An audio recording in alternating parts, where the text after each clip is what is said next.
Hello, I'm OmnusI, your game master this evening here in my lair.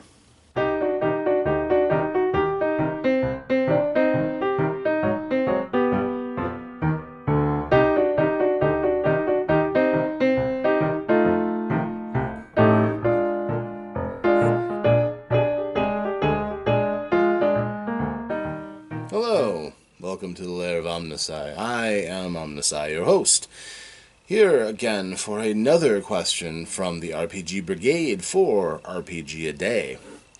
Again, we are trying to do this to expose more people to gaming and to uplift the community, and I think we're going to do a great job of it this year. Today, we are in the 5th day of August, which brings us to the question: which RPG cover best captures the spirit of the game? Now, everybody who plays a game probably has some feeling on that.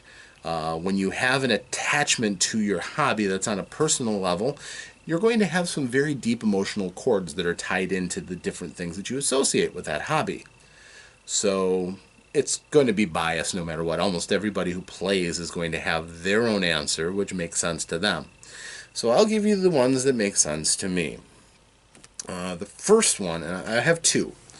The first one is my first real full RPG, and that was GURPS 3rd edition. Now, what makes... GURPS is the Generic Universal Role-Playing System by Steve Jackson Games. It is one of my favorite role-playing games, and I have gushed about it on my channel before. So why does this encapsulate what GURPS is about? Because here on the cover, we've got a punk with a mohawk and chain. We have a sorceress-looking woman in fantasy clothes that don't cover up a lot, with a nice cloak and a magical staff, and she looks all magical and mystical in her little bubble floating through space. We've got the battle suit, powered armor, fighter with a laser rifle. And on the back, we've got the Viking helmeted... Well, the Vikings didn't have horns on their helmets, I know that, but it works. Big nasty looking shield and a double axe. We have Flamin' Jane from the GURPS Supers. She's a superheroine who uses fire and a skimpy outfit. And we have a samurai warrior in samurai armor with a katana. And how that makes this perfect is that this demonstrates that for each sphere of a person's imagination, you can customize just the kind of character that you can imagine. All of these characters can be viably created in this game, and you can play a game with those varying characters. I'm not saying that those are all going to be balanced the same. Obviously, that punk with the chain is probably not going to do very well against the battle-suited guy with the laser rifle.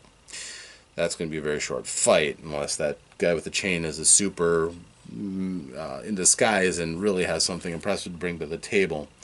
Likewise, the people in the fantasy sword or axe and shield is not going to do very well against Flamin' Jane, who can fly and throw fireballs, and pretty impressive fireballs too.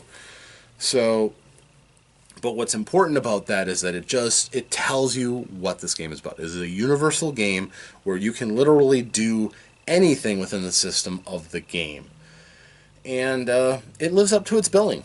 I have fantasized and plotted out many such adventures. I sadly can't say that I've been afforded the opportunity to run a lot of GURPS games because my players don't have the same buy-in I do. But I do love the system, still would love to run it, and I just love that cover. The second one that I'm going to show you, again, this one is as classic as they come, just about. And this is Dungeons & Dragons Player's Handbook. And this is an iconic, true iconic, picture with the great statue with the rubies, with the thieves who are trying to pry out the rubies out of the eyes. You have the bowl, the burning brazier in the hands of the idol. There's a altar here with dead lizardy creatures stacked on top of the altar. You have a pair of characters here who are talking over a map. You have a warrior over here who's cleaning blood off of his sword, and you have a wizard who's just kind of there. He looks wizardly. So in my mind, this is kind of encapsulates what Dungeons and Dragons was trying to do back in the day. It offered something for everybody in a way that games just didn't at that point. You have something for the thinkers and problem solvers of the group. Is that a scroll that they're trying to decipher? Is it a map they're trying to coordinate? This is something for the problem solvers that they can do. You have these people who are talking, who are not acting, but they may be conversing together. And again, for the role players of the group who aren't problem solving, that is an itch that you can scratch with these games too. It also kind of sums up the tactical sense. You don't have to necessarily get involved with coming up with your own shenanigans. Sometimes just accomplishing killing the monsters and getting ready to move on is all that some people want to do. And there's certainly something for that. And then finally, for those who really want to push the edge, there are people who can go looking for trouble. And again, in ways that many other games haven't had an opportunity for you to do. Most people who look at this are going, well, those guys could be in real trouble if this statue suddenly starts to move. They're probably going to get splattered. They're probably just thieves who are not really going to be that effective in a fight against a giant moving statue, especially one who's got a big flaming bowl. But haha he he, you can, if the game world is real around these characters, you can do things like, instead of just saying, it's a big statue, is there anything of value in the statue? And try to get the most out of your dungeon exploration and things. So this, to me, is pretty much the iconic summary of what role-playing games were like in those classic days. When you had to think things through, when you had to prepare when you could and be ready for the next encounter, and when you had to be clever and improvise sometimes to get the most out of an adventure. To me, that's as iconic as it gets, and indicative of the kind of experience that you can have in Dungeons and Dragons. So, I'm OmnusI, and those are my selections to answer this question.